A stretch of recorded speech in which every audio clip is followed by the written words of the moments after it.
السلام علیکم ورحمۃ اللہ وبرکاتہ۔ گروپ پر جلوہ فرما میرے سنی جنتی مسلمان بھائیوں، آپ تمامی حضرات نے ہماری سابقہ تمام گفتگو کو بغور سماعت کیا ہوگا اور دیکھا ہوگا۔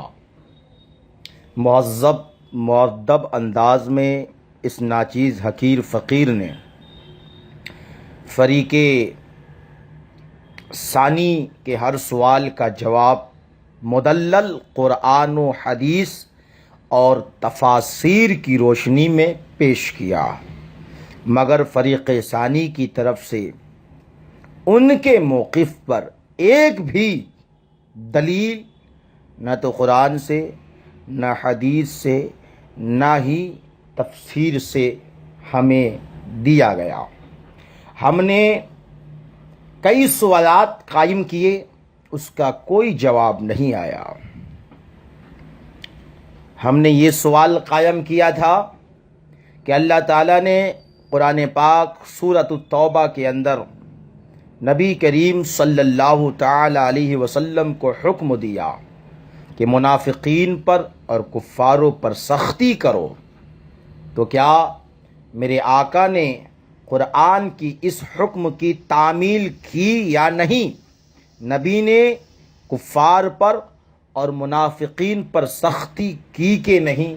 اس کا کوئی جواب نہیں آیا۔ دوسرا سوال میرا یہ تھا کہ گستاخ رسول کی سزا ہے کیا؟ اس کا کوئی جواب نہیں آیا۔ تیسرا سوال میرا یہ تھا کہ وہابیہ، دیابنا، شیعہ، رافضیہ، قادیانی اور دیگر فرقہائے باطلہ جن کی گستاخیاں جہانان عالم میں ظاہر ہے، کتاب کی شکل میں، تقریر کی شکل میں، عمل کی شکل میں، تو ان دیابنا، وہابیہ، رافضیہ، شیعہ سے دینی معاملات پر مصلحت کرنا جائز ہے یا نہیں؟ ان کو اپنی مسجد میں آنے کی دعوت دینا جائز ہے یا نہیں؟ ان کی مسجد میں جا کر ان کے پیچھے نماز پڑھنا جائز ہے یا نہیں؟ اس کا کوئی جواب نہیں آیا۔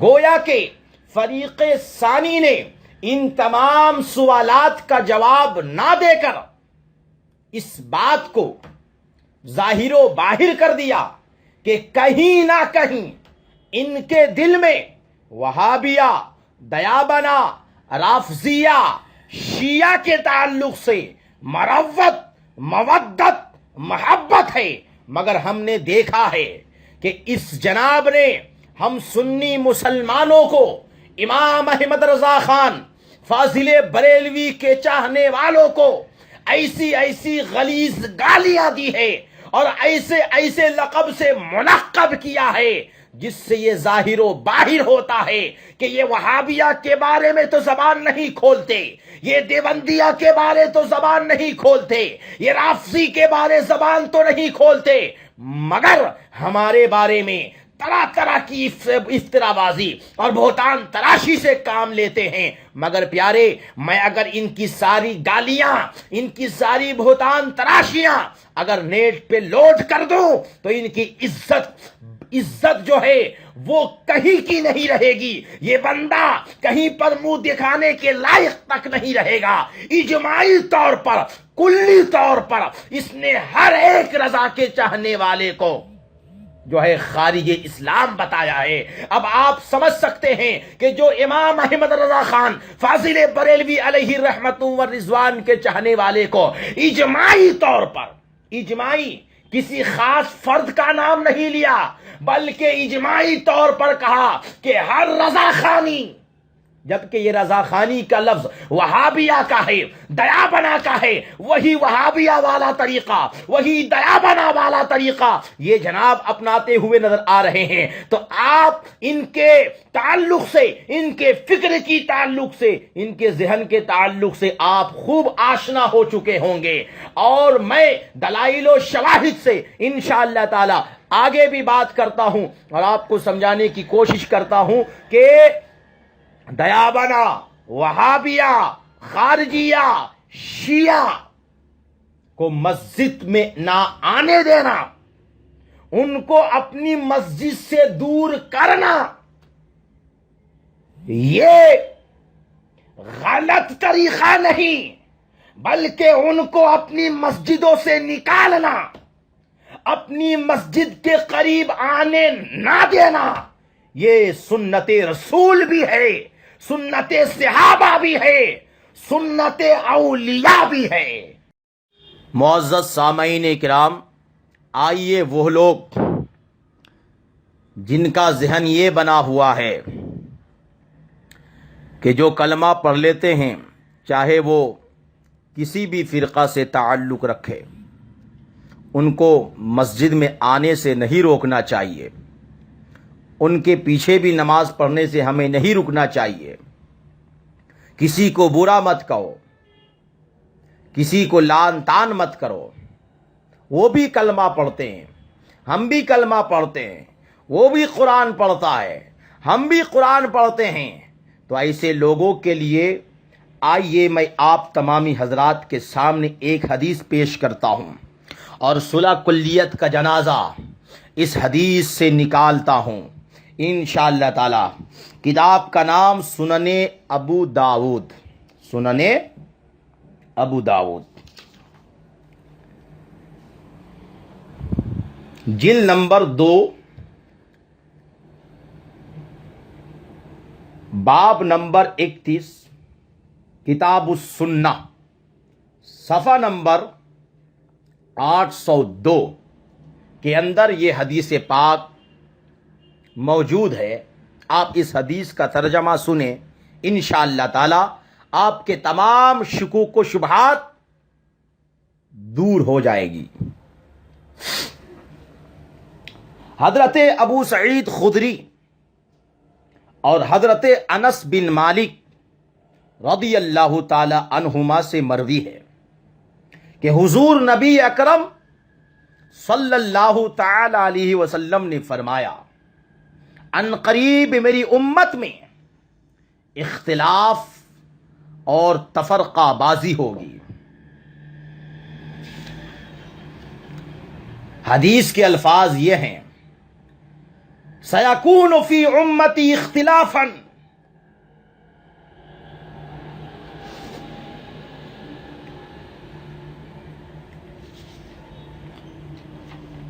کہ ان قریب میری امت میں اختلاف اور تفرقہ بازی ہوگی۔ آگے نبی نے ارشاد فرمایا، ایک قوم ایسی ہوگی کہ وہ لوگ گفتار کے اچھے ہوں گے، یعنی بات کہنے کے اچھے ہوں گے، کردار کے برے ہوں گے۔ گفتار کے اچھے ہوں گے، بڑی اچھی اچھی بات کریں گے، مگر کردار کے برے ہوں گے۔ قرآن پاک پڑھیں گے، قرآن کی تلاوت بھی کریں گے، لیکن قرآن تو پڑھیں گے مگر قرآن ان کے گلے سے نیچے نہیں اترے گا۔ اور آگے ہے، اور ایک روایت میں یہ ہے کہ تم اپنی نمازوں اور روزوں کو ان کی نمازوں اور روزوں کے مقابلے میں حقیر سمجھو گے۔ یعنی وہ قوم گفتار کی بھی اچھی ہوگی اور نماز و روزے کی اتنی پابند ہوگی کہ تم اپنی نماز کو اس کے مقابلے میں حقیر سمجھو گے، اپنے روزوں کو ان کے روزے کے مقابلے میں حقیر سمجھو گے۔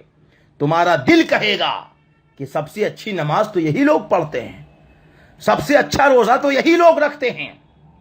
آگے نبی فرماتے ہیں، اگرچہ یہ لوگ کثرت کے ساتھ نماز پڑھیں گے، اگرچہ یہ لوگ کثرت کے ساتھ روزہ رکھیں گے مگر وہ دین سے ایسے خارج ہو جائیں گے جیسے تیر شکار سے خارج ہو جاتا ہے، اور وہ دین میں کبھی واپس نہیں آئیں گے۔ آگے نبی فرماتے ہیں وہ ساری مخلوق میں سب سے برے ہوں گے۔ دیکھیے میرے آقا نے ایسی قوم پر جو نماز بھی پڑھے گی، روزہ بھی رکھے گی، قرآن کی دعوت بھی دے گی، لیکن نبی نے اس پر ملامت کی ہے، نبی نے اس سے بچنے کو کہا ہے، نبی نے ان کی برائیاں بیان کی کہ وہ مخلوق میں سب سے برے ہوں گے۔ نبی نے آگے فرمایا خوشخبری ہو اسے، نبی نے فرمایا خوشخبری ہو اسے جو انہیں قتل کرے، جو انہیں قتل کرے، یعنی اس کے لیے خوشخبری ہے جو انہیں قتل کر دے گا۔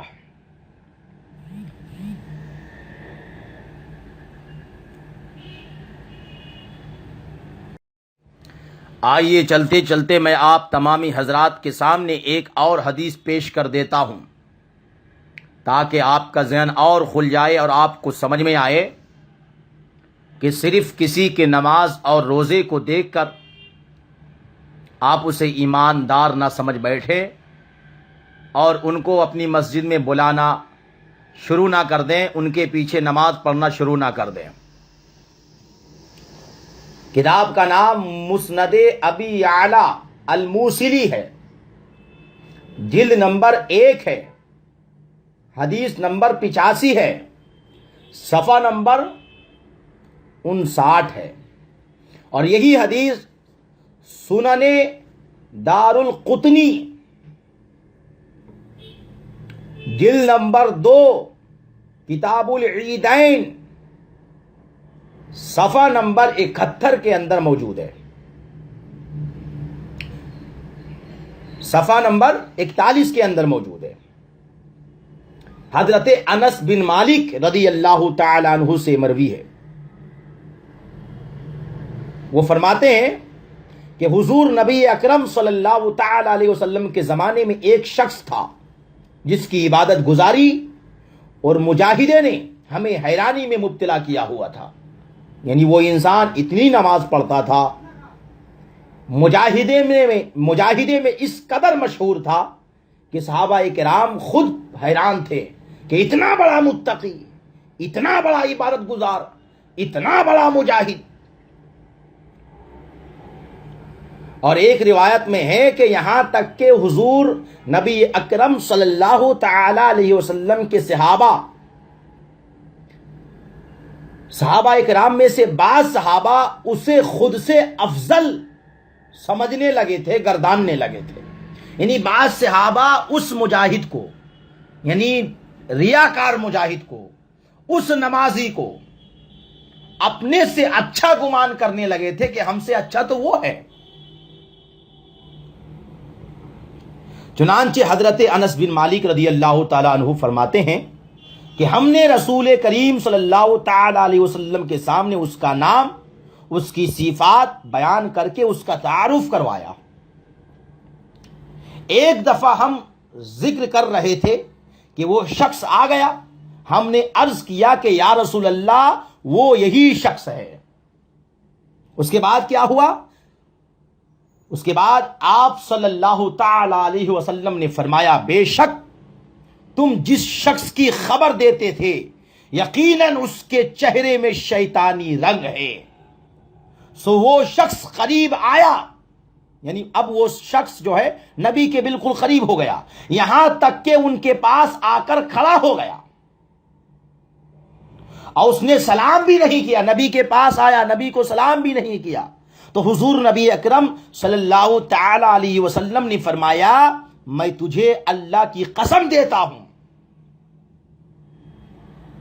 میں تمہیں اللہ کی قسم دیتا ہوں، سچ بتانا کہ جب تو مجلس کے پاس کھڑا تھا تو تو نے اپنے دل میں یہ نہ کہا تھا کہ لوگوں میں مجھ سے افضل یا مجھ سے زیادہ برگزیدہ شخص کوئی نہیں، اس نے کہا اللہ کی قسم ہاں میں نے یہی کہا تھا اور یہی سمجھا تھا دل کے اندر۔ دیکھیے میرے آقا کریم صلی اللہ تعالی علیہ وسلم کا علم دیکھیے، اللہ نے نبی کو کس قدر علم عطا کیا تھا کہ اس منافق نے اپنے دل میں کیا سوچا نبی کو اس تک کی خبر ہو گئی۔ آگے بڑھیے، اس نے کہا کہ ہاں میں نے دل میں یہ سوچا تھا۔ پھر وہ کیا ہوا کہ پھر وہ مسجد میں داخل ہو گیا اور نماز پڑھنے لگا۔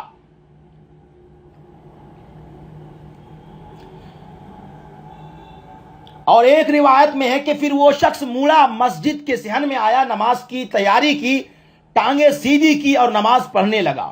پھر کیا ہوا؟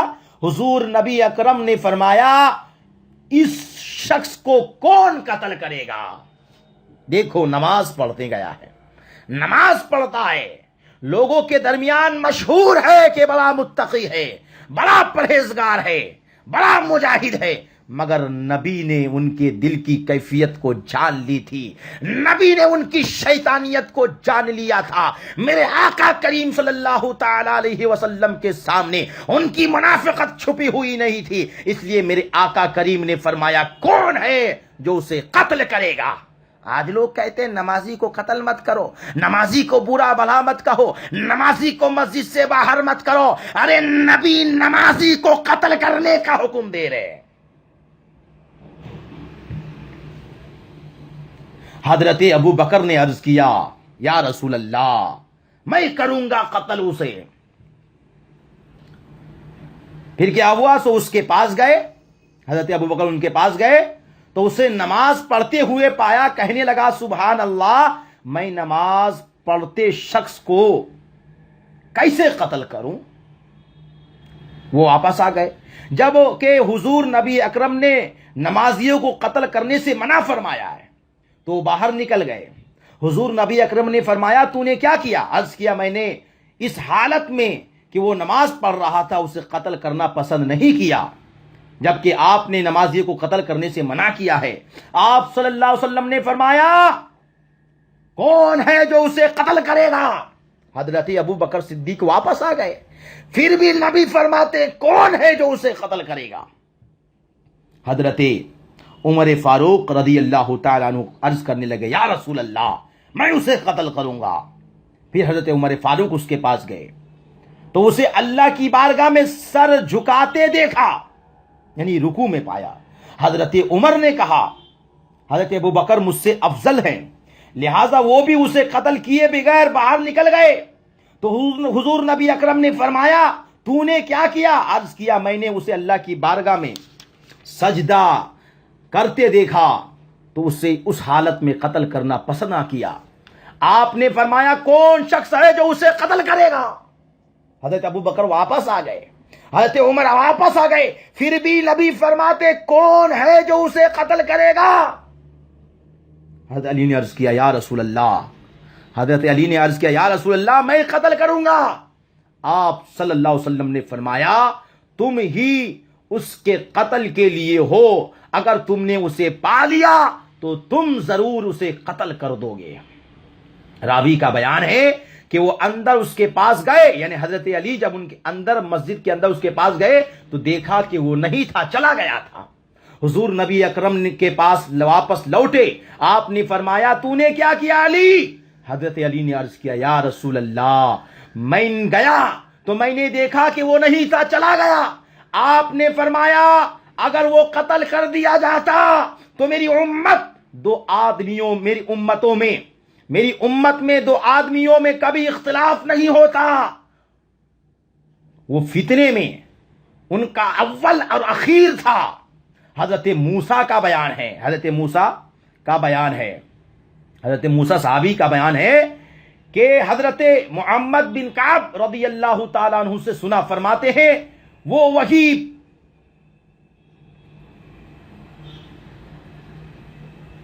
انسان تھا جس کو حضرت علی نے قتل کیا تھا، حضرت علی نے اس کو بعد میں قتل کر دیا تھا۔ آپ ان دونوں حدیث سے اس بات کا بخوبی اندازہ لگا سکتے ہیں کہ نبی کریم صلی اللہ تعالی علیہ وسلم نے نہ نماز کو دیکھا، نہ روزے کو دیکھا، نماز پڑھنے والے، روزہ رکھنے والے، مجاہدہ کرنے والے کو نہیں دیکھا، بلکہ نبی نے ان سے دور رہنے کو بھی کہا، یہاں تک کہ ان کے قتل کا حکم بھی دیا، اور نبی نے یہ فرمایا کہ ایسے لوگوں کا دین سے کوئی تعلق نہیں ہے۔ ارے جس کا نبی کے دین سے کوئی تعلق نہیں، ایسے لوگوں سے ہمارا کیا رشتہ؟ آئیے پیارے، ابھی بات ختم نہیں ہوئی۔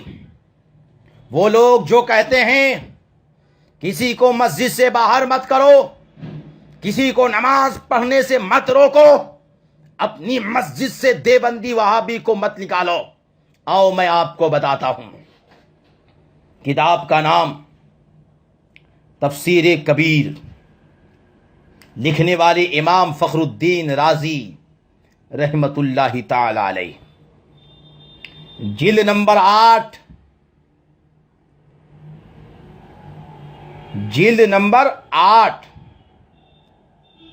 کے اندر یہ روایت موجود ہے تفسیر کبیر میں کہ حضرت انس بن مالک رضی اللہ تعالی عنہ سے روایت ہے کہ بے شک جمعہ کے دن حضور اقدس صلی اللہ تعالی علیہ وسلم خطبہ پڑھنے کھڑے ہوئے، اور آپ نے فرمایا کہ اے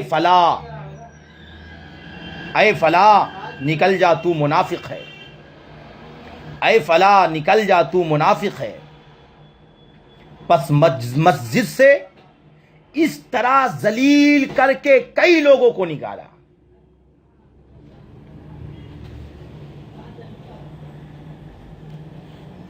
الفاظ یہ ہیں فَأَخْرَجَ مِنَ الْمَسْجِدِ نَاسًا وَفَزَاحَهُمْ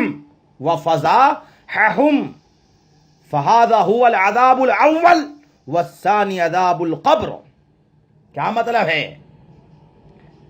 ان منافقوں کو ذلیل کر کے نکالنا پہلا عذاب۔ لوگ کہتے ہیں کہ ذلیل مت کرو، دیکھو ذلیل کا لفظ ہے وَفَزَاحَهُمْ، منافقوں کو ذلیل کر کے نکالنا پہلا عذاب، اور دوسرا عذاب عذاب قبر ہے۔ حضرات غور فرمائیے، حضور اقدس صلی اللہ تعالی علیہ وسلم نے منافقین کو کب نکالا؟ جواب صاف ہے کہ جمعہ کے خطبہ کے دوران نکالا۔ جمعہ کا خطبہ ہوتا کب ہے؟ جواب صاف ہے، جب جمعہ کی نماز کھڑی ہوتی ہے اس سے پہلے۔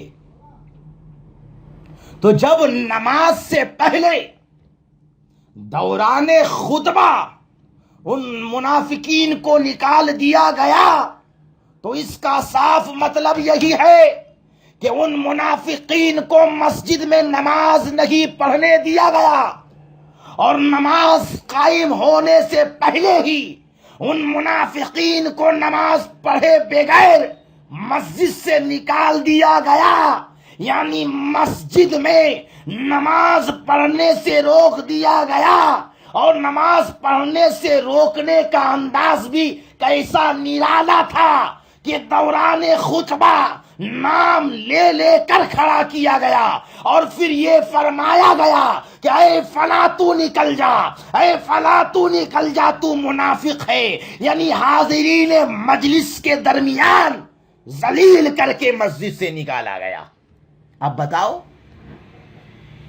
اگر یہی سنت آج سنی بریلوی اپنا لے تو لوگ کہتے ہیں کہ ارے یار نماز پڑھنے آیا تھا نکال دیا، ارے یہ وہابیہ، یہ دیا بنا نبی کا گستاخ ہے، اور ان کی گستاخی کتابوں میں بھی لکھی ہوئی ہے، ان کی گستاخی تقریروں میں بھی لکھی ہوئی دیکھی جا سکتی ہے۔ تو جب یہ گستاخ ہیں تو ایسے گستاخوں کو، ایسے منافقوں کو مسجد سے باہر نکالنا یہ نبی اور صحابہ کی سنت۔ لوگ کہتے ہیں کہ ایک بار نکالا، بار بار نکالا کیا؟ ارے بھائی تو ایک بار تو نکال، تو نکالنے کا قائل ہی نہیں بلکہ مسجد میں بلانے کا قائل ہے۔ آؤ میں تمہیں تاریخ بتاتا ہوں، صحابہ کا عمل بھی بتاتا ہوں۔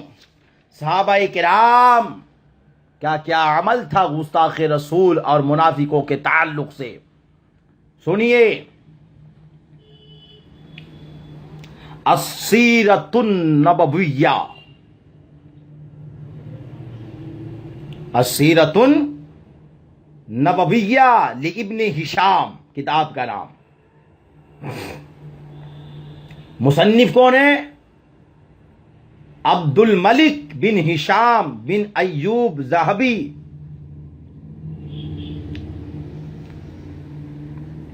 جلد نمبر 2 ہے، صفحہ نمبر 199 سے لے کر 202 تک۔ یہ حدیث پاک بڑی لمبی ہے، اگر حدیث کے الفاظ پڑھوں گا تو بات لمبی ہو جائے گی۔ صرف آپ جو ہیں وہ تاریخ مطالعہ کیجئے اور اس کا ترجمہ دیکھیے۔ کہتے ہیں کہ اور یہ منافقین مسجد میں آتے تھے اور مسلمانوں کی باتیں سنتے تھے اور ان کا مذاق اڑاتے تھے اور ان کے دین پر ٹھٹا کرتے تھے۔ ایک دن منافقین کے کچھ افراد مسجد میں جمع ہو کر بیٹھے تھے۔ رسول اللہ نے انہیں دیکھا کہ آپس میں پست آواز سے باتیں کر رہے ہیں اور ایک دوسرے سے چپک کر بیٹھے ہیں، تو رسول کریم صلی اللہ تعالی علیہ وسلم نے ان منافقین کو سختی کے ساتھ، دیکھو یہ لوگ بولتے ہیں کہ سختی مت کرو، ارے اللہ نے منافقین پر اور کفاروں پر سختی کرنے کو کہا ہے۔ اور اس سیرت النبویہ لابن ہشام میں بھی لکھا ہے کہ ان منافقین کو سختی کے ساتھ مسجد سے نکال دینے کا حکم صادر فرمایا۔ کون؟ میرے آقا نے۔ تو حضرت ابو ایوب انصاری، حضرت زید بن کلیب رضی اللہ تعالی عنہما،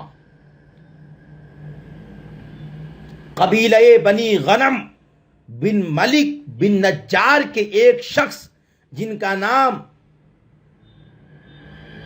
عمر بن قیس تھا، اور وہ زمانہ جاہلیت میں اپنے باطل معبود کا نگہبان تھا، اس عمر بن قیس کی طرف حضرت ابو ایوب انصاری اور حضرت زید گئے اور ان کا پاؤں پکڑ کر گھسیٹتے ہوئے مسجد سے باہر پھینک دیا۔ دیکھو صحابی کا عمل دیکھو اور صحابی کی سختی دیکھو۔ جب عمر بن قیس کو گھسیٹ کر مسجد سے باہر پھینکا جا رہا تھا، تب وہ یہ کہہ رہا تھا کہ اے ابو ایوب، کیا تو مجھے بنی ثعلبہ کے بارے میں نکال رہا ہے؟ پھر حضرت ابو ایوب قبیلہ بنی نجار کے ایک شخص رافع بن ودیعہ کے قریب گئے اور اپنی چادر اس کی گردن میں ڈالی اور سختی سے اسے کھینچا، پھر اس کے چہرے پر زوردار تماچا مارا اور مسجد سے باہر نکال پھینکا۔ دیکھو سختی نبی کریم صلی اللہ علیہ وسلم کے صحابہ کی۔ اس وقت حضرت ابو ایوب رافع بن ودیعہ سے یہ فرما رہے تھے، اے خبیث منافق، اے خبیث منافق، اے خبیث منافق، تیرا برا ہو، چل مسجد سے، مسجد رسول سے باہر نکل جا۔ آگے سنیے، حضرت عمارہ بن حزم رضی اللہ تعالی عنہ زید بن عمر کے پاس گئے جس کی داڑھی لمبی تھی۔ حضرت عمار نے زید کی داڑھی پکڑی اور داڑھی سے اسے کھینچتے ہوئے مسجد سے لے گئے۔ پھر حضرت عمارہ نے اپنے دونوں ہاتھ کو ملا کر اس کے سینے پہ ایسا زور سے مارا کہ وہ اوندھے منہ گر پڑا۔ راوی کا بیان ہے کہ وہ منافق زید بن عمر کہہ رہا تھا کہ اے عمارہ، تو نے مجھے زخمی کر دیا۔ تو حضرت عمارہ نے فرمایا کہ اللہ تعالیٰ نے تجھے ہلاک کر اللہ تعالیٰ تجھے ہلاک کرے، اللہ تعالیٰ کے یہاں تجھے اس سے بھی برے عذاب کا مزہ چکھنا ہے، اب کے بعد تو رسول کی مسجد کے قریب بھی نہ آنا۔ دیکھو پوچھ رہے تھے، صحابہ نے منع کیا، صحابہ کیا کہہ رہے ہیں؟ آج کے بعد سے کبھی بھی مسجد رسول کے قریب بھی مت آنا۔ آگے سنیے جناب، حضرت ابو محمد رضی اللہ تعالی عنہ جو قبیلہ بنی نجارہ کے فرد اور اصحاب بدر میں سے تھے، اور وہ ابو محمد مسعود بن اوس بن زید بن اسرم بن زید بن ثعلبہ بن غنم بن ملک بن نجار، یہ دونوں حضرات قیس بن عمر بن سہل کے قریب گئے، اور قیس بن عمر جوان غلام تھا، اور اس وقت منافقوں میں اس کے علاوہ کوئی جو نوجوان نہ تھا۔ ان دونوں نے قیس بن عمر نوجوان منافق کے سر کی